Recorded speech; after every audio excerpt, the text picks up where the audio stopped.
We're the outgrowth of severe childhood trauma who have toiled away in this vapid, morally bankrupt industry for the past 25 years, and now we have enough money to get away with literally anything. We could buy your childhood home and burn it to the ground. And you, decent guy? No. Terrible human being. With each passing day, I wonder if that was actually a joke or was a reveal wrapped in a punchline. And I think anyone that has been paying attention recently might be feeling the same. Ryan Reynolds has been in Hollywood long enough to know the value of a joke that tells the truth. And right now, that truth is catching up to him fast. Deadpool 4? Delayed. Animal Friends? Quietly shelved. The Reynolds calendar, usually a non-stop carousel of promos, premieres, and press appearances, has suddenly gone dark. Why? Because Blake Lively didn't just file a lawsuit, she detonated a public relations bomb and Ryan was sitting next to the detonator. Let's get real. Blake's lawsuit isn't a typical Hollywood spat. She's accusing her former co-star Justin Baldoni of organizing a full-blown cyber warfare campaign against her, of hiring influencers, manipulating comment sections, planting press stories, all to ruin her reputation. She wants us to believe Justin is some kind of Bond villain, controlling a digital smear army from a beach chair in Maui. But we all know that's not true. Justin Baldoni doesn't have that kind of pull, but you know who does? Ryan. Blake married the actual person with those tools. Ryan Reynolds is everything she's accusing Justin of being. Think about it.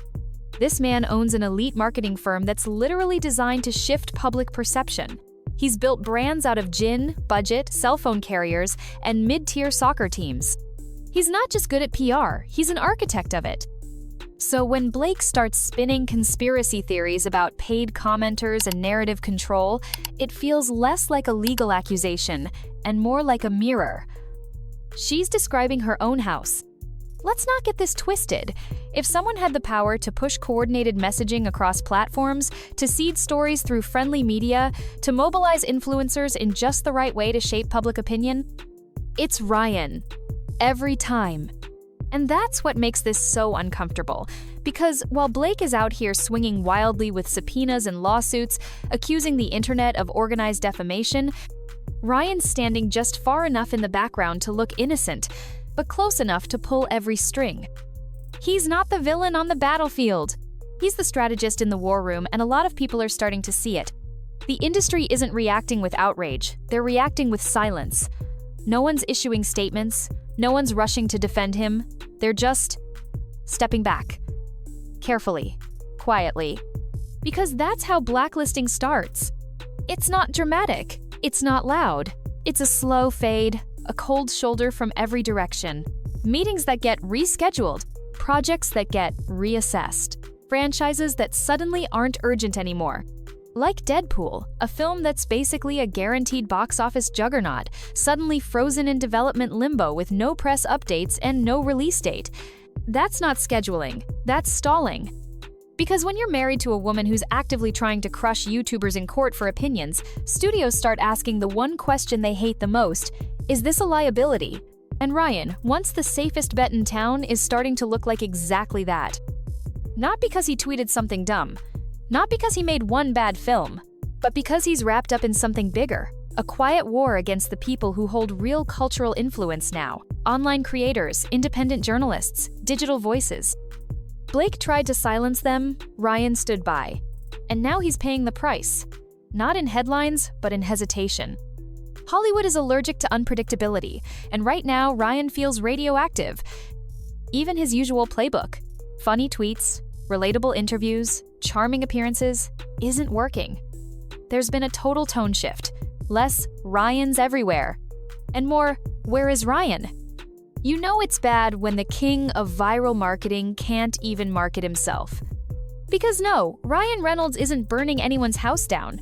That'd be too obvious. What he's doing is worse. He's sitting at the center of a branding empire, watching reputations get shredded, creators dragged, narratives spun, lawsuits filed, and choosing to do absolutely nothing. And that silence? It's not ignorance, it's intent. While Blake weaponizes the legal system to chase down people who said she was hard to work with, Ryan has the power to pump the brakes, to step in, to say, enough.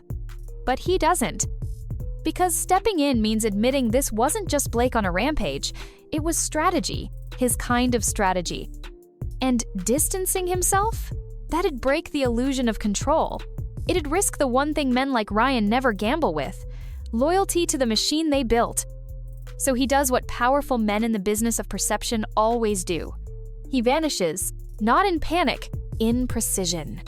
He retreats just far enough to claim clean hands, but close enough to make sure the pressure keeps simmering. It's damage control by omission. And in a town that runs on whispers, that kind of move doesn't go unnoticed. It circulates. Not in headlines, but in boardrooms, in casting decisions, in internal memos that never see the light of day. Quiet decisions get made. A name disappears from a shortlist. A campaign gets reevaluated. The phone stops ringing. Because silence isn't neutral here. It's tactical. Ryan isn't the face of this controversy, but he's the one standing in its shadow, steady, polished, and disturbingly still, like he's waiting. Like he thinks this all blows over if he just shuts up long enough. But that's not how this ends. Because when your wife tries to turn TikTok captions into federal crimes, and you're the one guy in the entire equation who actually knows how to manipulate the media for real, you don't get to play dumb. You don't get to sit it out. You don't get to fade into the background. You're not innocent. You're embedded. And now? The fans are moving on. Quietly, strategically. Not with outrage, with exclusion. So if Ryan Reynolds starts vanishing from red carpets, trailers, and studio calendars, don't ask where he went. Ask who finally stopped pretending they needed him. And hey, just remember, all of this is just my opinion. Pure speculation. And I promise, Justin Baldoni didn't make me say this. Hit subscribe. The next chapter's already writing itself.